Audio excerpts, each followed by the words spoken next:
No, fellow Minecrafters, Gearsaw Studios here. Today I'm going to build a McDonald's since it's Sunday and you can't build a Chick-fil-A on Sunday because they are closed. However, before I begin, remember, please like and subscribe. It really helps me out, and this is a new kind of video where I build a themed build, so I'd really appreciate it this time. But with that, onto the tutorial. Before you do any building on this wonderful establishment, first you'll need to pick a palette. Of course, you're going to need some red and yellow for the iconic sign, and you'll need other blocks for other things. I'm going to be using cyan terracotta, glass panes for windows, birch planks for flooring, smooth quartz for flooring in staff and kitchen areas, and white concrete that could be used for the walls on parts that don't have the McDonald's logo. Once you have your palette chosen, it's time to choose an area for building. I've flattened out this area, as you can see the lack of grass, and I'm going to also have to cut down a couple of trees to make some room, because McDonald's aren't small buildings. So make sure to clear out maybe about 20 by 20 area, or smaller or bigger depending on what you can do. Once you do that, you can begin building. Now, with a palette chosen, it's time to build a frame. This place is going to have a drive-thru, so take into account where you're going to put your drive-thru. And if this is part of a city build that you are building elsewhere, or this is in a city, make sure that it's connected to any nearby roads. What you'll probably want to do is have an entrance. It could be on the side, it could be right here. I'm going to have it right here, even though that seems a little counterintuitive from what I just did. And I'm going to have 2 stories. I'm also going to build the rest of this off camera, but basically what you'll want to do is have a large dining area, a kitchen, and a second floor. Once you have a frame in, it seems like you should do the walls immediately, but that's not the case. Instead, you should make the logo. The closest McDonald's to me has one that kind of wraps around the building a little, so I'm going to build it like that. So just build this, make it go to the top, and wrap it around the building. Once you have this red wrap around the building, and also you might have to change the frame a little so it fits, it's time to build the M, which is what's iconic about McDonald's. The M is built like this, and it can be taller or shorter, but I'm going to go with this size. As you can see, it's quite obvious that this is a McDonald's. You could also go to this side and pop it on right here, but it's up to you whether you want to do that. Now, with the M placed on, now you can do the walls. I'm going to go with this cyan terracotta with white everywhere else. Later on, we'll add windows to it, but right here, add the doors, and I think I'm going to change this to something else later or make it taller, but the point is, this is how you do the walls. And don't forget to add glass panes for windows. Now, it seems like most of the walls are done, but I've actually left quite a few of them unfinished. This is because you'll probably need to plan out where everything is going to go, such as bathrooms, kitchen, staircase to the second floor, all of that. So don't put in all the walls, and if you did, oh well, I guess it could make it easier. Now, what you'll want to do is start placing down your flooring and dividing the areas that you want to be certain things, such as this being the bathroom. And over here could be the kitchen and the cashier desk, like this. And once you have where you want everything to be done, start filling in the floor. Now, as you can see, some more barriers/walls have been put up. It's time to make an actual dining area. All this area, except right here, can be used as a dining area because it's just an open area. Now, lay down some stairs, and in the middle, fences with carpets. I'm going to do red, but you can do your own. And just do this everywhere, and you might want to have some gaps between each booth. You can also have a bar over here that overlooks a window. So just fill this area up with all this. As you can see now, I've placed down some dining tables, which means that this area can start being filled in. I'm going to make another support beam there and some big windows here. Right here, there's going to be a bar-like thing right here, so that way whoever dines here can look out the window into this savannah. That's not very remarkable, but it's still something. And right here, this is the cashier place.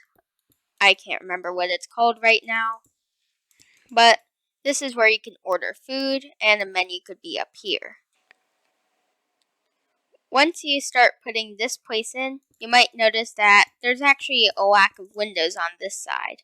This is because the red wraparound is right here, and although it seems like the logical thing to do to just place a window, kind of can't.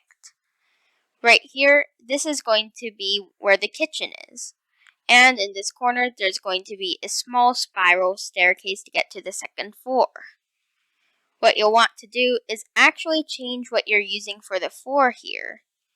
I'm going to look at the palette real quick, using Optifine Zoom, and I'm going to use some smooth quartz blocks, because it's just a nice block I decided to choose for this. Also, you can't use wood here because it would be a massive fire hazard.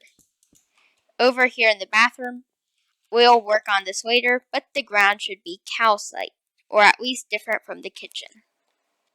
Now, for this kitchen area, it's time to actually decorate it.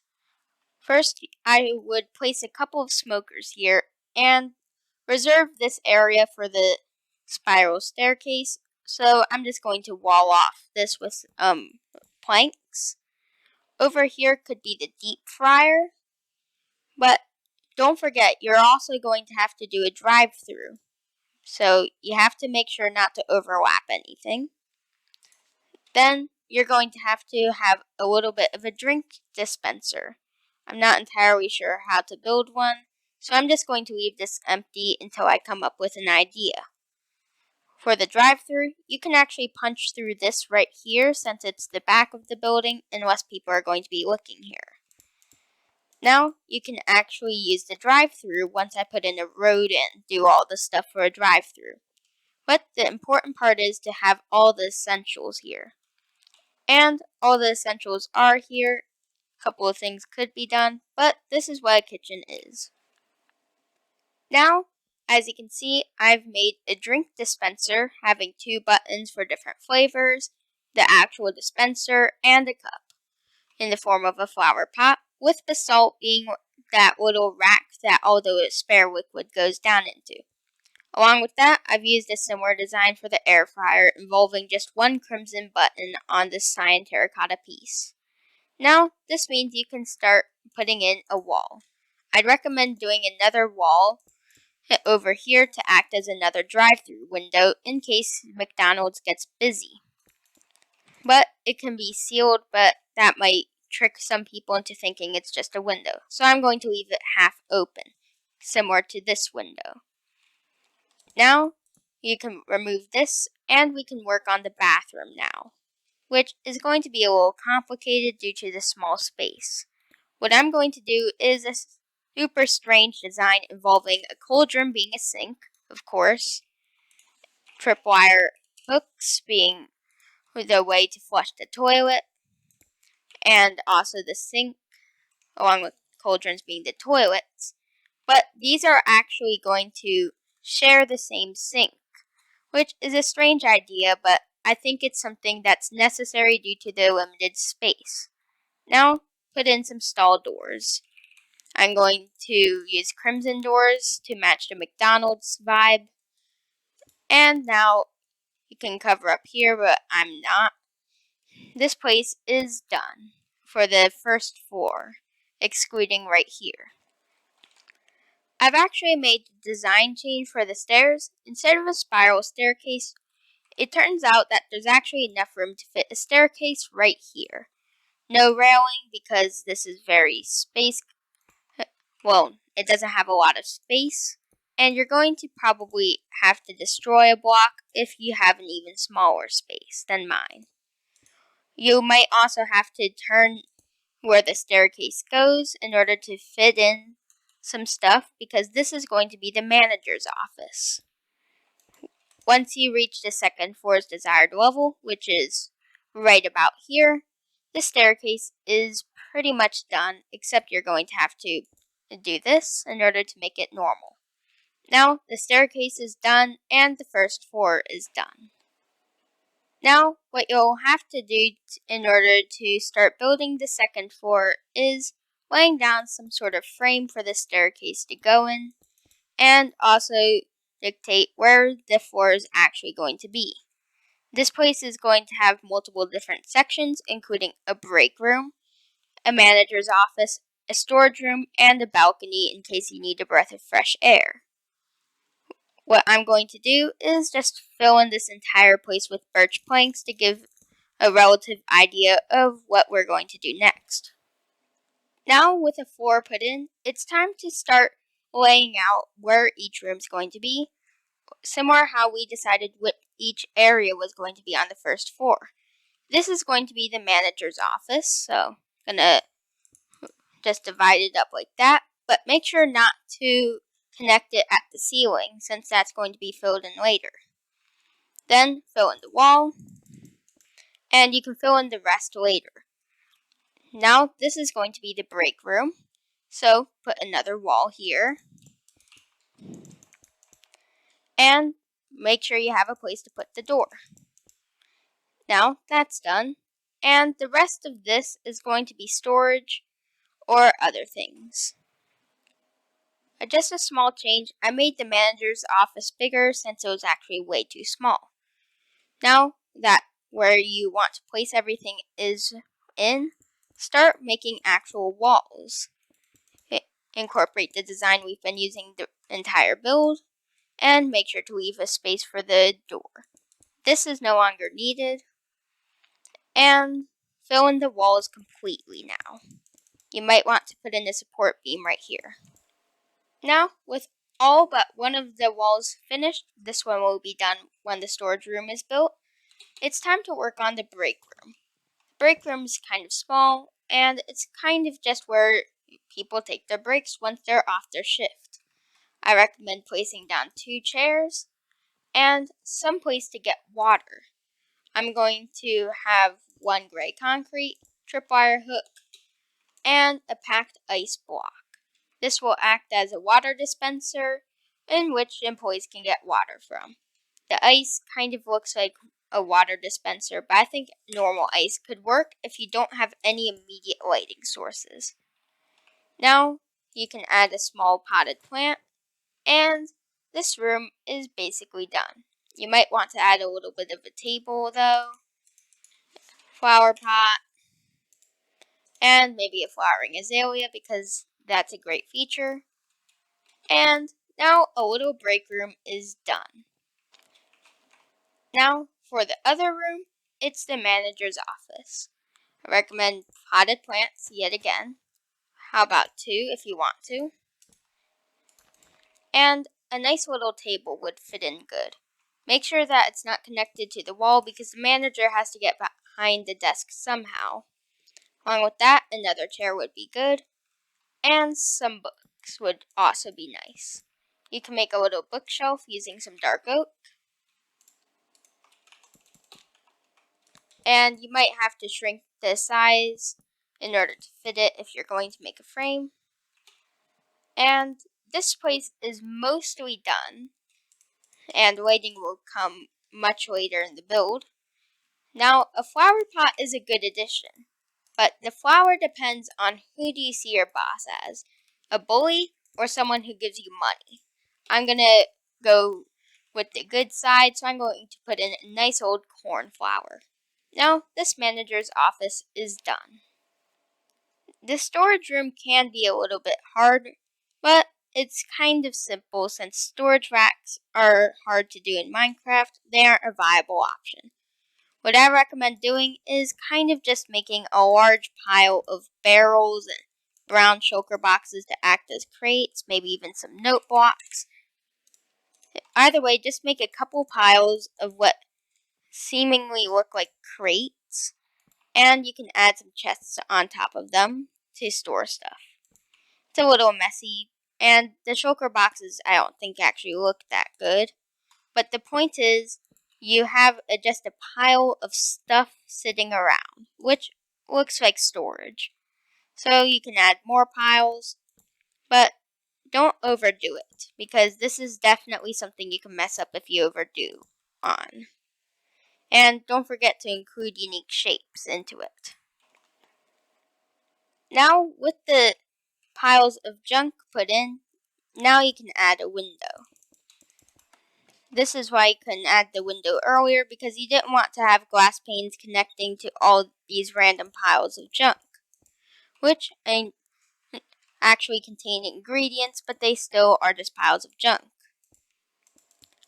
Now with this window in, there's one final thing to add to the storage room, and make sure that it's at where the building logo wraps around.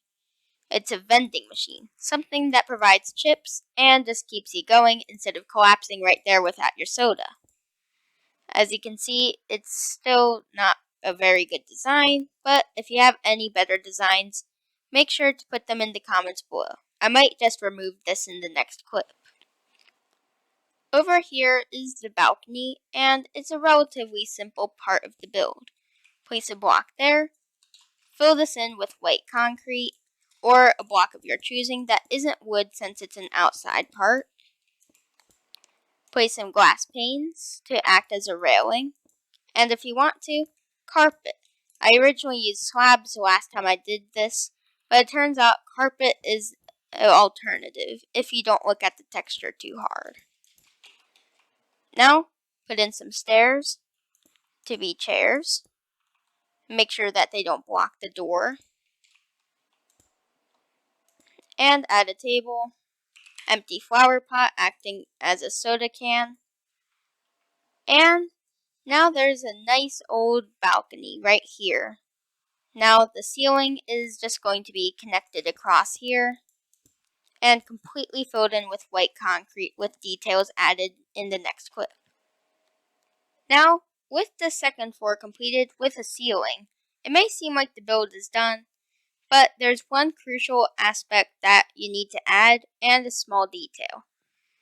Also, doors here. The small detail is lighting. Lighting is very important to keep the mobs out of this establishment because I don't think customers particularly like when they're punched by a zombie. Lighting can be incorporated into different spots like here, or you could just do different designs. It's up to you how you want to incorporate lighting, but I believe sea lanterns would work best here. You can't exactly put stuff on the ceiling here, so next best thing, the menu. Now, the menu can be covered up by paintings, but I'm going to go with signs. And I'm just going to put them with just numbers, because I know that's how meals work in McDonald's. If you want to, you could put actual menu items such as the Big Mac. But that's the menu. On the second floor, you can incorporate it into the ceiling where the red band is. Right here, that works. There's another design like this, minus the gray concrete. I'm going to use this. Right here, it could work, but I'm not going to. Right here, you can add another one. And it might work just doing this. Overall, lighting is very important. Here has a lot of windows, so lighting's not necessary. And with all the lighting put in, and all the little details, I believe this establishment is ready to open. Since this establishment is ready for business, it's the end of this tutorial. If you enjoyed this video, remember, please like and subscribe. I think themed builds could be something I could do more often, but remember to show your support for them so that way they do well. And with that, take care. McDonald's is a good restaurant. Gearsaw